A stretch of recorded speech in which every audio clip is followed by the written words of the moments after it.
Hello and welcome to this final journey evaluation of Shining Force 2 Return to Grans, and we're going to kick this off by taking a brief look at the stats of our party members in the endgame party. For this I had to load a prior save state, so the last time I saved was before the battle against Sion, and I didn't think to save afterwards, so we're going to compare stats right before this battle, but this should be fine. Okay. We are not going to delve in too deep. I was going to talk about stuff I noticed and I was going to change. So HP wise, I don't really want to make any comparisons. MP wise, I definitely noticed that Sarah is lacking a bit of MP. So this is already buffed up in the latest release of the hack. The one which will be made available after this playthrough. Same goes for Chester. He will get more MP to make him a more competent healer. MP wise, there's no other MP issues, I think. So we're going to look at attack rating. Bowie performed very well, very strong attacker, just as intended. For the Master Monk, we see here that Sarah looks quite weak compared to Kazin, who looks really strong. We have to say here that Kazin is using the strongest mithril weapon attack-wise that is available to him, the Great Rod, and also has the Black Ring equipped, which also boosts his attack rating by 5.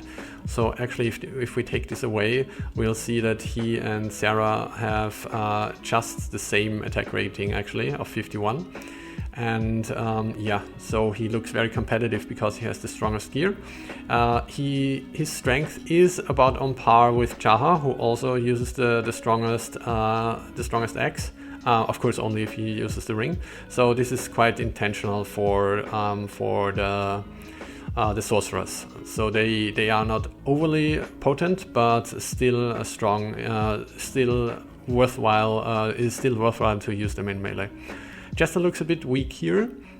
The halberd is only the second strongest mithril weapon, though I think the strongest one, the Holy Lance, only gets 2 more points of attack rating.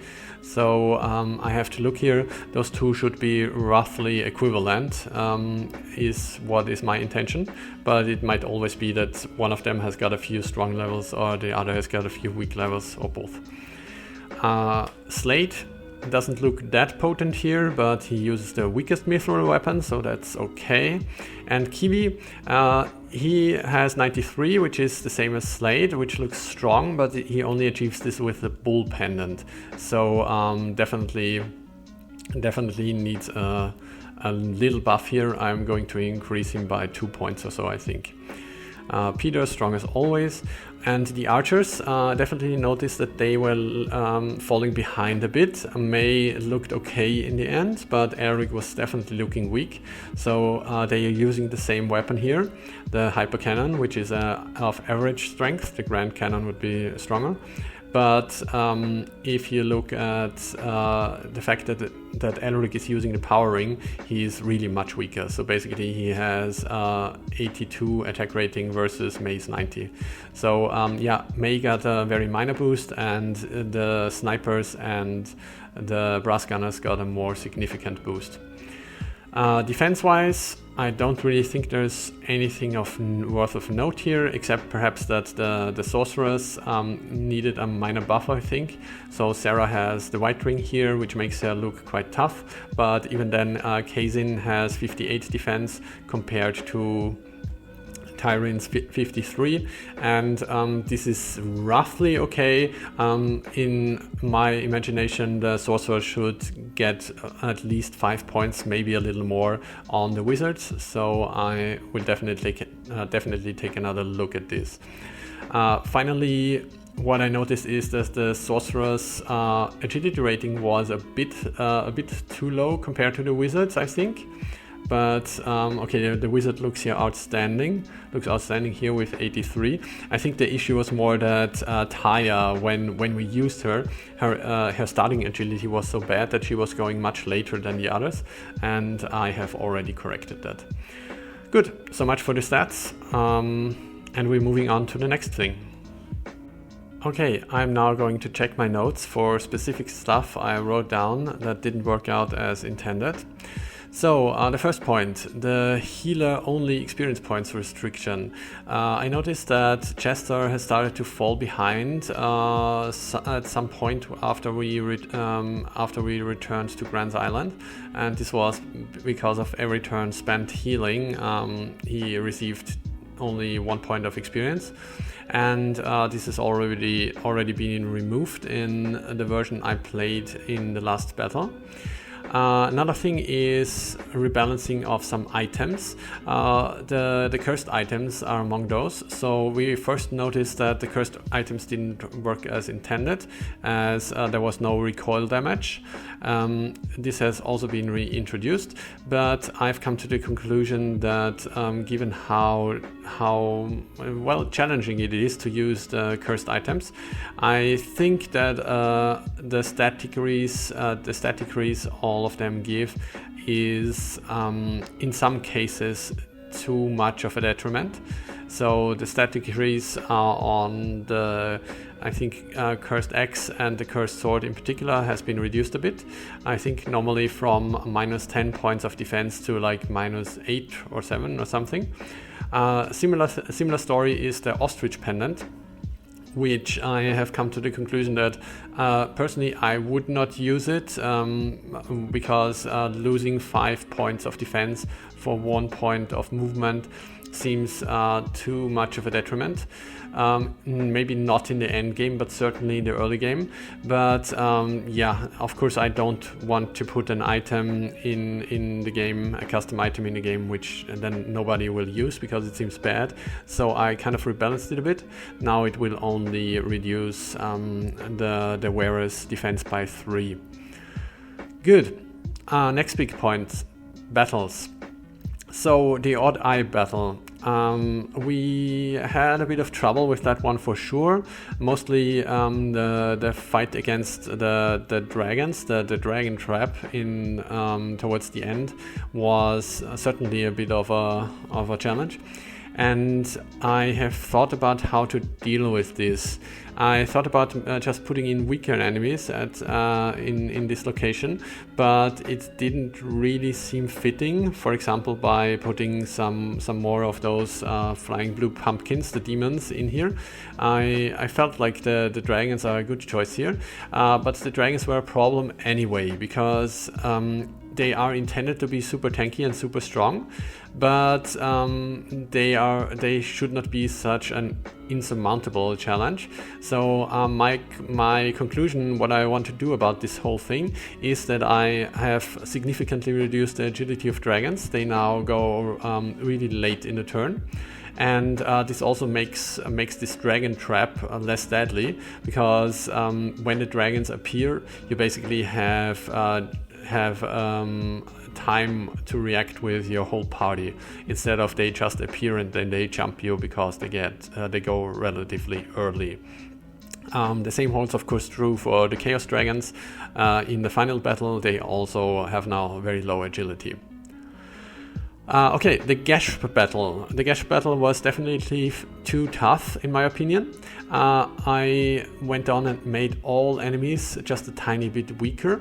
So for the Gasp battle, we drew out Gasp before his reinforcement could get to us, and this is a legitimate strategy.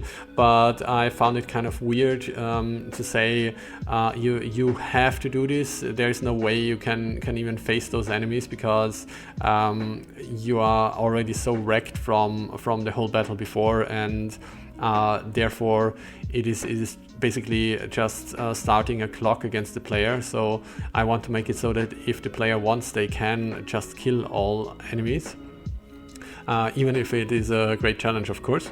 But in any case, I've made the enemies around Galam around Gasp a bit weaker. Galam is the next point on my list, yes. So the Galam battle I found quite tough, but definitely doable. Only in the end, Galam was definitely a tough foe, which is legitimate. After all, he is almost the final boss, or the final boss in different clothing, if you will. but nevertheless I think I want to make him a bit weaker. So I think the primary issue here was the Demon Breath, which does so much damage that it could basically two-shot all party members, and this was a particular problem with his double turns, something I will come back to a bit later. Nevertheless, I think Galam needs a little nerf, just a tiny little nerf. So another thing about the Galam battle was the trigger regions. Those reinforcements for Galam seem to appear a bit randomly. I have now reworked the trigger regions. Hopefully it should now feel more like a trap rather than inching forwards towards Galam, so you can draw them out and yeah. Okay, the Sion battle. Sion battle was a tough cookie as well. It seemed okay to me until the end. I certainly made a little blunder during my playthrough when I faced a lot of enemies on the right side of the map, but I felt like this was more of a failure on my part rather than the map being unfair. The pit beasts were definitely a bit too annoying in my opinion. So it is intended that you have to face them multiple times during the conquest of this map, but I think I will put their position a bit further down. This also makes it less attractive for the player to just put a flyer over the spot where the pit beasts reside, which is of course a way one could block their respawn, but yeah, it is not recommended anyway because you're going to need those flyers to face Sion. In any case, yeah, the pit beasts will be made a bit less annoying. I might even reduce their defense even a bit more because they should really be easily killable with their great with the danger about them, of course, being that they can dissolve you if you don't pay attention to their movement. Alright, finally some enemy-specific comments. Yes, I already mentioned the dragons, that they are now super slow, and the pit beasts, but one point that I certainly have to look into is the agility of Sion and Galam. So for Galam, we had to beat him while he got double turns, and I found out what the issue here is. It is basically that I made it so that the demon staff gives a minus 15 to agility, and I didn't realize that Galam is using the demon staff, so suddenly his turn order was all messed up, and yeah, he got the double turns right in quick succession, which is not intentional. But both Galam and Sion's turns were not as the turn order was not as balanced as I would want it to be. So I'm going to take another look at this and readjust. All right. So for the most part, I think this is all that I have written down, all that I noticed through my playthrough. I will implement these changes and make Shining Force 2 Return to Grans the best version of it can be, hopefully. But if you have any further comments for feedback, and I know you're probably watching this video years from the point I am recording it, but nevertheless, any comments, if you have played the game yourself, are always welcome. Thanks for watching this. Thanks for playing if you did, or if you intend to play. And yeah, I would love to hear from you.